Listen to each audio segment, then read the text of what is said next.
Greetings, friends, and welcome to the Book Den. My name is Charles Q. Banks of the Classic Book Review. Have you ever heard of, or seen, or experienced a post-game show?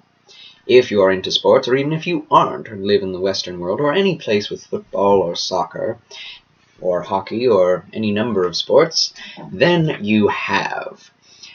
Why do I mention this, do you ask? Well, because that is exactly the type of thing that I'm going to be doing today. Not a game review or post-game show, but a post-review review. I'll be looking at the different books that I've already reviewed and commenting and reviewing that review. And the purpose of this is because the past two books that I did, I was not able to fully express everything that I could and wanted to, basically because of the time involved. I had to keep these things under 30 minutes long. And, of course, in the vampire one, in the Dracula review, part 2, I depended upon Jackson the Clock. Look at me, Jackson.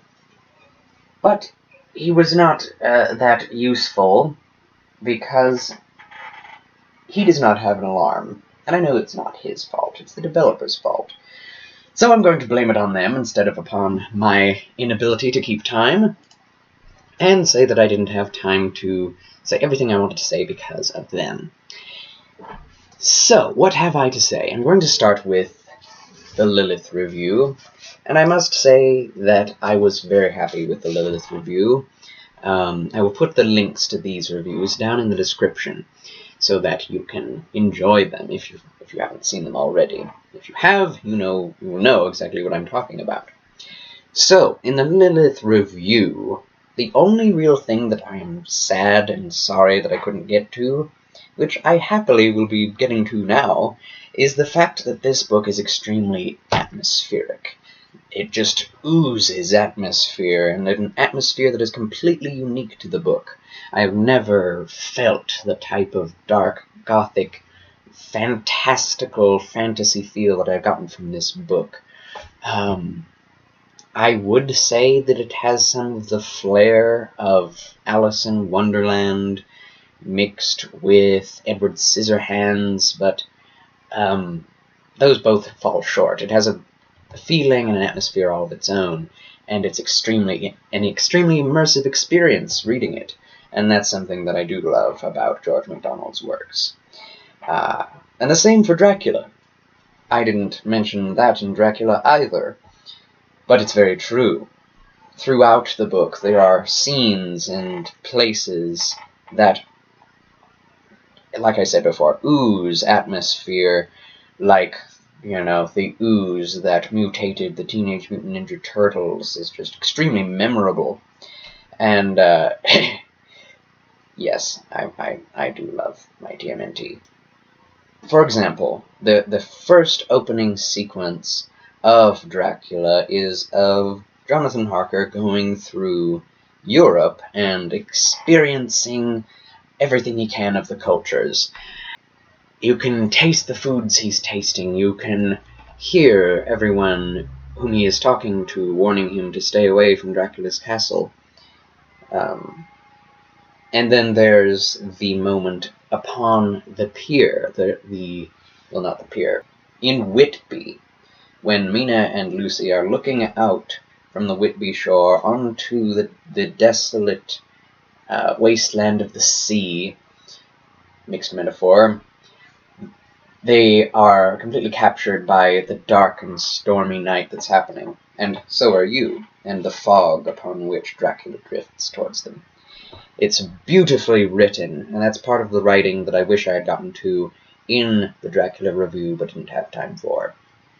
Another thing about the Dracula review that I'm unhappy with is that I could not really get into the modern depictions of Dracula, other than a bit about his appearance and some of the things that he shares in the book with some of the more modern ideas, and I'm going to be able to do so.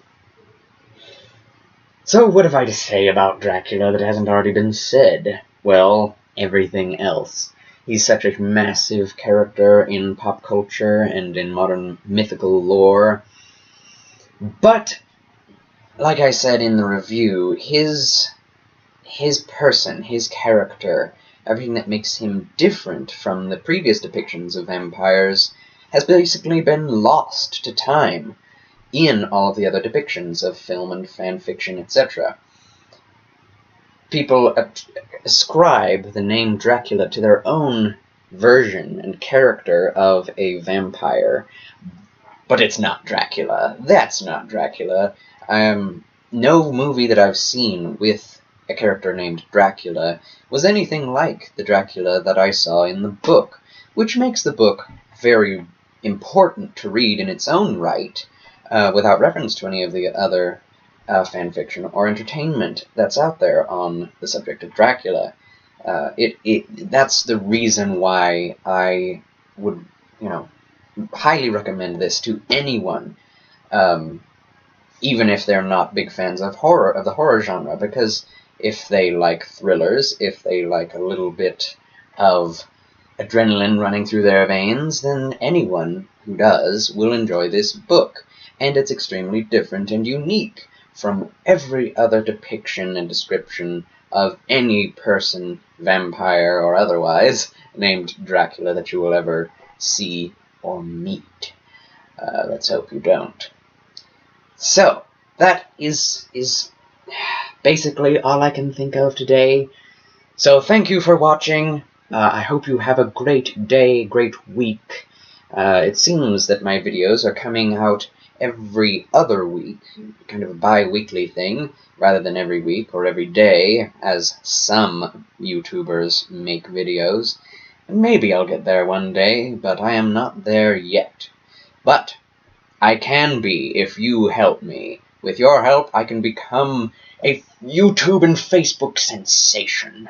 But if you enjoy me that much and you desire me to become so, which I hope you do, help me, then like this video, subscribe to my channel, and we'll keep this show on the road. And as I always say, carpe librum, which means seize the book!